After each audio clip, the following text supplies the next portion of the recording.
Too Many Co-Hosts. I'm your host, co-host. Whichever. You know what? I'm just gonna call myself a co-host to like save ourselves from the confusion. Yes, I am your co-host, Dallas. You might know me from Outsider Radio or from the band Outsider or from the other podcast, Holy Crap Cast, which is a YouTube podcast channel. And what else? Or you might know me from work or something, and or you might know me from high school. In which case, no, you don't. uh, so yeah, so I'm your so it's just me right now, but because I'm only one co-host, and basically what we're this is gonna be like the first 5 minutes. It's just gonna be like a introduction to what this is. Um, So basically, too many co-hosts. This is going to start with one co-host, which is me, and then the next episode we'll have another co-host. I won't tell you who it is, but yeah, there'll be two of us in episode two, and then we'll add another one in episode three. You might get the picture, and for episode but in case you don't, episode 10 would probably have we try to get to 10 co-hosts. And yeah, we'll see how it goes from there. It's kind of like an experimental podcast, but I'm just here along with the ride, and yeah, we're gonna get started with that. So before we I tell you about myself, let me. You probably see the title already. It makes you wondering what's going on, and we'll get started with that story first, and then you can get the idea of who I am and how I got here.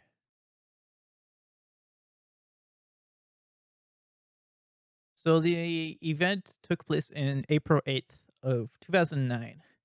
I would have been 10 years old at that time, and it took place in Vancouver, BC. Uh, there was a huge movie going out that was out. I think it was the year before that, or there was gonna be a premiere for the next movie.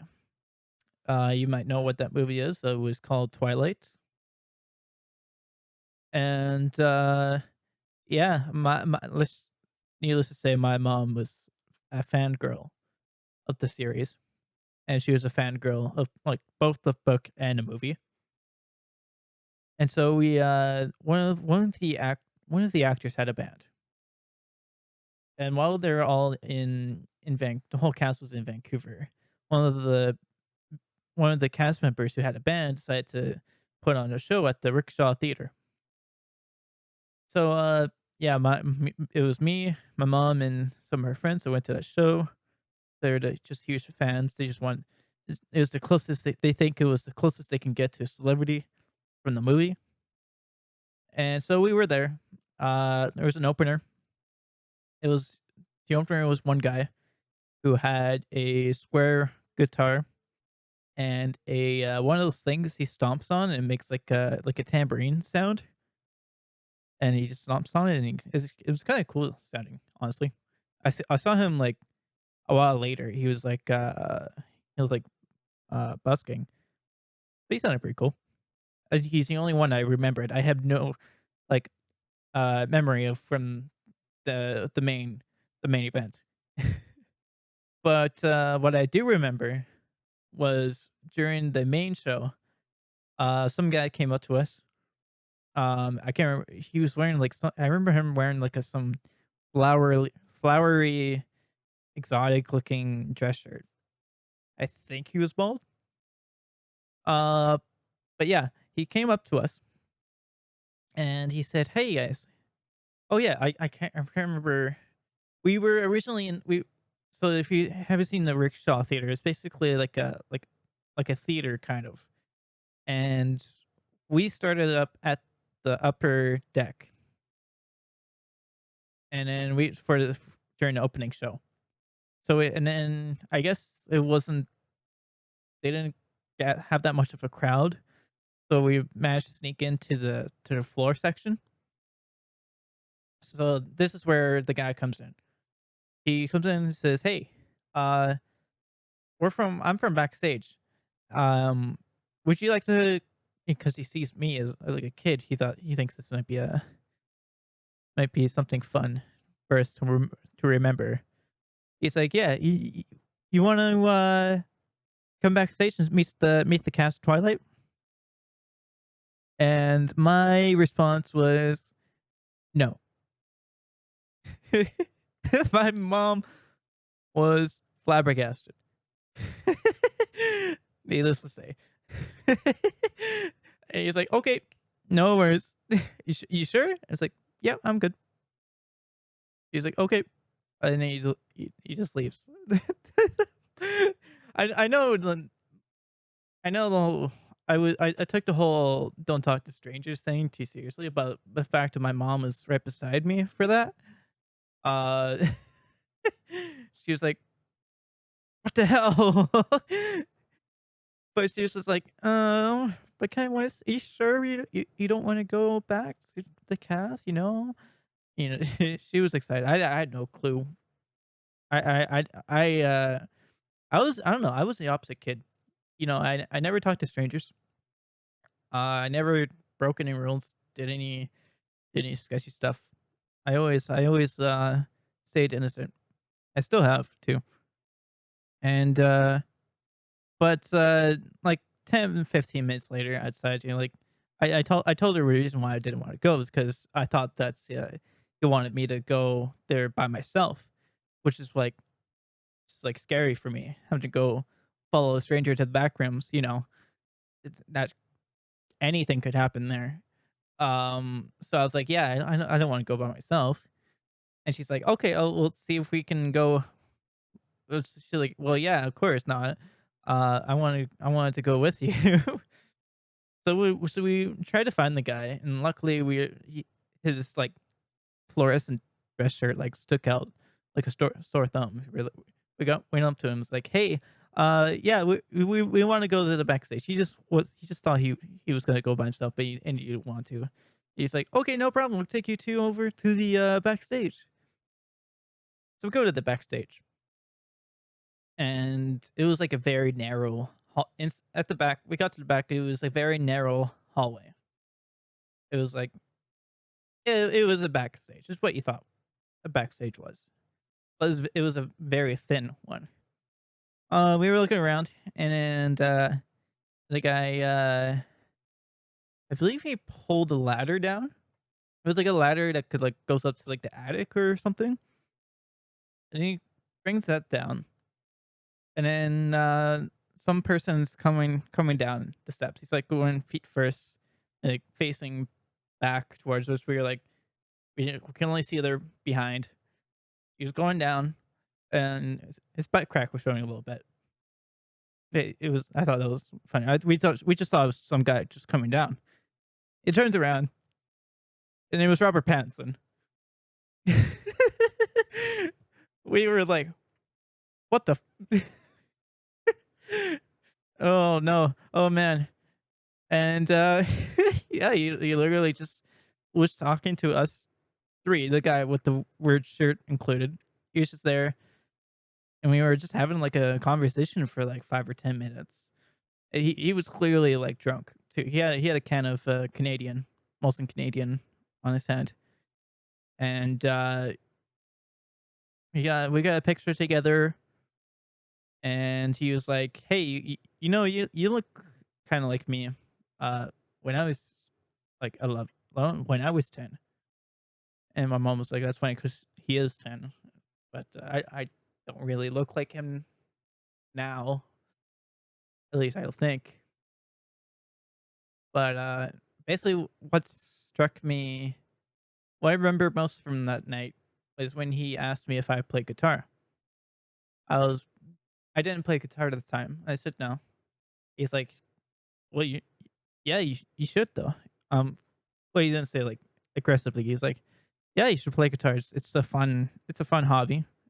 You get to learn, you get to learn the idea of music, and yeah, You never know what comes out after that. And then it's like, yeah, that kind of stuck to my memory. We saw one of the actresses. So it wasn't Kristen Stewart. It was like one of the villains in the first Twilight movie, one with the orange curly hair. She spilled a drink on someone's. I don't know. I think she accidentally kicked a drink that was on the floor and it spilled on her shoe. It's just she was kind of pissed from that. But when we went up to her, she's like, "Oh, hey," and then we had a picture with her. And then yeah, that was pretty much it. We went back to the main stage, and then we went to watch the rest of the show, and then went home after that. But yeah, after that, so we cut forward to what was it? If I was in 2009, I was 10 years old. It probably would have been, I don't know, grade four ish. But fast forward to like a few years, like grade nine or grade eight, actually, or grade seven. No, grade eight. I took a band class, and first thing I took was, you guessed it, bass clarinet. Yeah. I don't know, it was alright. Wasn't that good at winds, but, that only lasted a year, and then the next year I wanted to take, I had no idea that, guitar class existed until one of the concerts. We did, like, the winter class concerts. I didn't know that was guitar was the thing. I was like, "Hmm." And my mom went to those shows to watch this, and she was like, "Hey, you should take a guitar class next year." I was like, "Good idea. I'm with you." And once I took a guitar class, the first year was I had so much fun with it. It was actually like, you know, what Robert Pattinson said was almost a blessing for me because I actually loved everything he said about it was completely right. It was something to relax with and learn new things about not only guitar but music, and not only music but with life. And the next year, I decided my uncle was a is a drummer, and he played a lot of like post hardcore metal, punk, stuff. The stuff that my grandparents would hate. um, but yeah, I decided to play some of his drums from time to time, and kind of like self taught myself a little bit. And then fast forward to grade 10, I made a couple of friends, and then we decided to make a band together because I was the only one who knew drums, but they were also taking the same guitar class. And so we brought some old school, you know, the terribly tuned drums, which I didn't know how to tune it at the time, and god awful cymbals. And then we went to the back, and then just practice. We just did covers in the back just to practice every guitar session. We literally just, instead of our teacher was awesome. Instead of like us going as a whole class teaching guitar, she'd send us back, like, just the three of us, just to practice being in a band. Because that was kind of like a more realistic idea of why we wanted to take guitar. And yeah, she was awesome. Miss Barron, shout out to Miss Barron. You were my favorite teacher in high school. And yeah, hope you're doing well.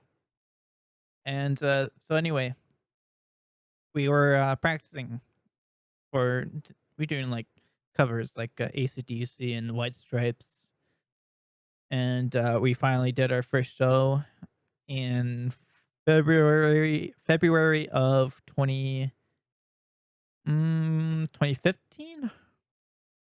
No, 2014. We did our first show. It was terrible because we were nervous wrecks playing in front of people for the first time. But we never gave up, and we kept practicing, and we learned more covers. and we did more shows. At one point, we even played. It was in grade was it still in grade 10? No, I think it was in grade 11. We had a few people. We had some person come in and some one person come out, and we had like three different people come in at some point. I was still playing drums, and yeah, at one point we had the two original friends who played guitars, and then one extra guy who played the bass. He was very new with bass, but we played at the spring concert at a school, which was a huge step for us to have our own group playing a section of the show. And then our first ever paid gig was was back in grade at the end of grade 10. It was for a Starbucks event, and we were paid like a total of $15 and a Tim Hortons gift card, which I found very weird because it was a Starbucks event and it gave us Tim Hortons gift cards. But we got paid, and we were so happy with that. We thought we made it by just being a cover band. And then pretty much in grade 12, they they kind of went to do their own thing, also to do with mechanics. And I, at the end of 12th grade, I ended up having a cover band uh an, with a teacher who played guitar and another student who played drums. We've never talked before, but we were okay. It wasn't the same energy as I had with my old friends, but after and I moved up from drums, and I was playing bass for that, and that was the end of that for high school. I couldn't decide whether I wanted to keep playing guitar or bass or drums, and then in the summer of 2017, we were in Vegas. I found a I was at a guitar center, and guitar center was what they call it in the America. It's Long and McQuaid. And then I was looking through the guitars. I saw one really long one. It was a Fender Squire Bass 6, which is essentially what's called also known as a baritone guitar. I kind of like fiddled around it. It was in it was in drop E. Like it was an octave below it was an octave below guitar and an octave above bass. And I was like, "Whoa, this is so cool." I feel like I'm playing both the bass and guitar at the same time. But I looked into it, and it was like, yeah, it has its flaws with it, but there are other baritone guitars very similar to it. So I looked into it, and then I came across the Dan Electro guitar, uh, baritone guitar to be exact, and that one was cool because I saw it, and it was in the vintage ones. It has a little D on the body. I was like, that'd be a cool trademark for me. And so I saved up a lot for that. I went to in 2019 I went to an audio and engineering school because I decided that I wanted to work in the music industry. You know, and that having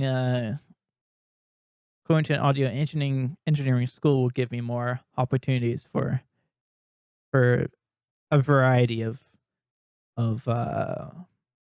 careers in the music industry. And during that time, I saved up and I finally bought a Dan Electro 56 baritone, and it was black. And I still play today. I decided to record an EP with my new skills at the school studio.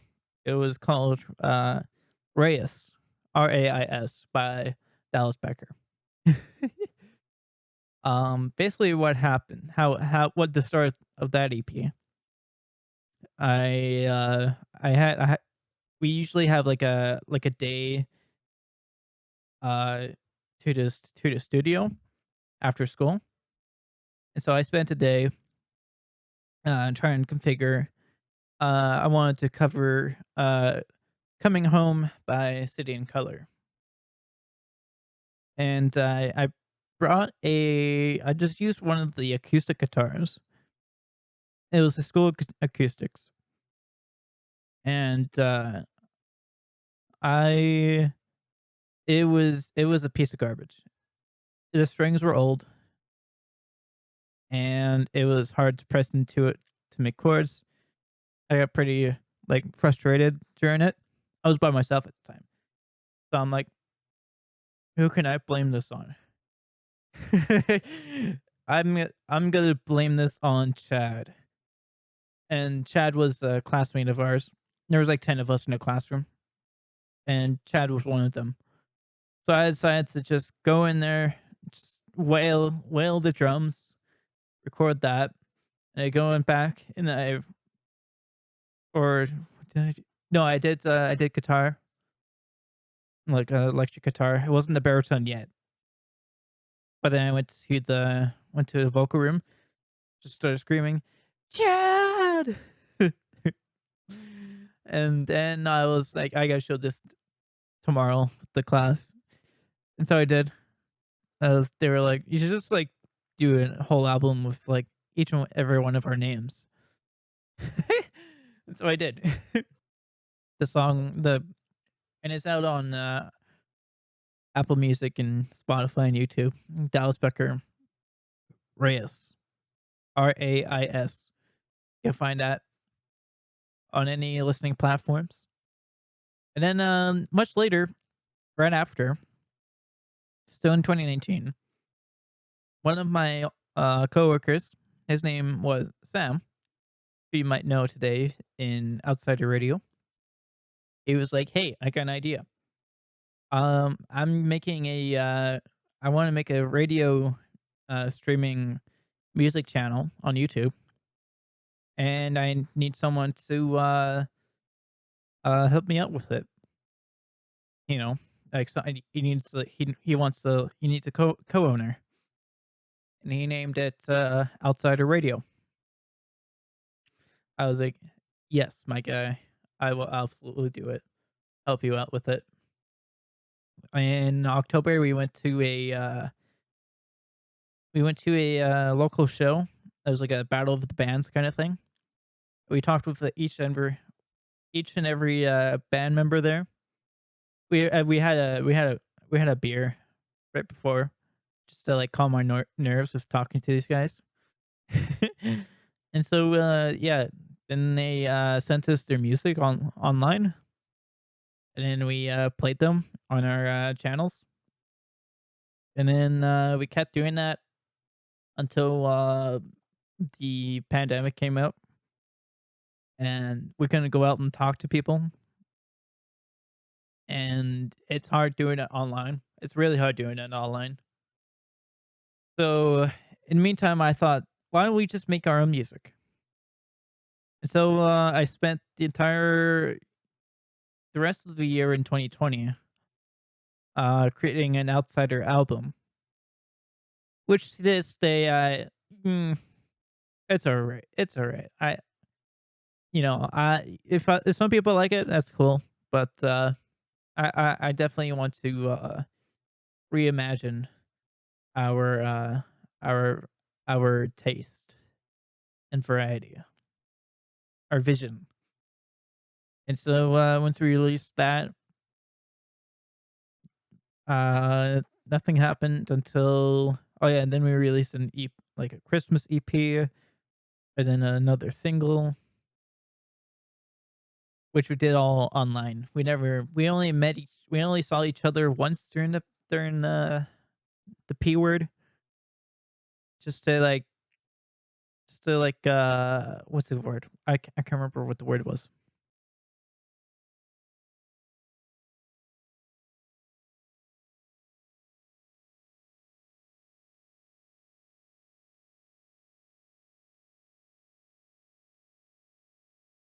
I can't think of the word.